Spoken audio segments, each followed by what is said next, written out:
సిటీలో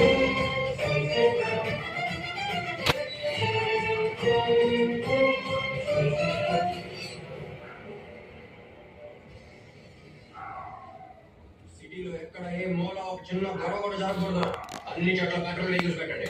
రౌడీ నుంచి ఎవరైనా వస్తే మొత్తం ఎనకొట్టి లోపలే చూసుకుంటాను సార్.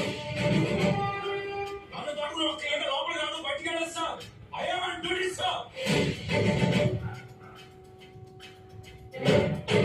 దేవరాజ్ సార్, ఇవాళ యూనిఫామ్ మీకు ఫిట్ గా ఉంది. తెచ్చుకోండి.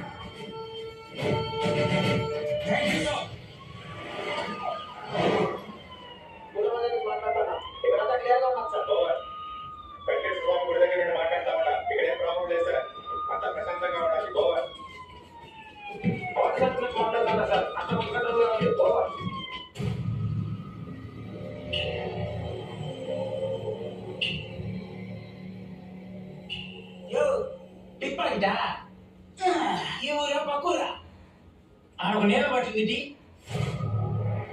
ఏంది మాట్లాడలేదురా? ఏ కేసులు దొరికినావు నువ్వు? ఈ పోలీసు వాళ్ళ టార్చర్ అస్సలు భరించలేకపోతున్నావు అప్ప. ఒకప్పుడు సైలెంట్ కొట్టేటోళ్ళు, ఇప్పుడేమో వైలెంట్ గా లోపలేస్తా ఉన్నారు. ఇంతకుముందు తిరుమలలో అంత సైలెంట్ గా లోపలికి వెళ్ళి బాగా కొట్టుకొచ్చేవాడి. ఈ మధ్య సత్యాన్ని వాడు వచ్చున్నాడు. అయితే ఒకట్లా కొట్టిన వెంటనే పెయిన్ కిల్లర్ టాబ్లెట్ ఇస్తాడు. అట్ట కొడతాడు టాబ్లెట్ ఇస్తాడు, అట్ట కొడతాడు టాబ్లెట్ ఇస్తాడు, అట్ట కొడతాడు టాబ్లెట్ ఇస్తాడు. అయ్యో హాస్పిటల్ పోలీస్ స్టేషన్ తెలియట్లేదే నాక. అది చూసావా వాడికి ఫస్ట్ ఎయిడ్ బాక్స్ అవన్నీ మనలాంటి వాళ్ళకే గుర్తుంచుకో. నీ గురువు ఎవరు తెలిసిన చాలా పెద్ద రౌడీ. నాకు వాళ్ళే ఇన్స్పిరేషన్.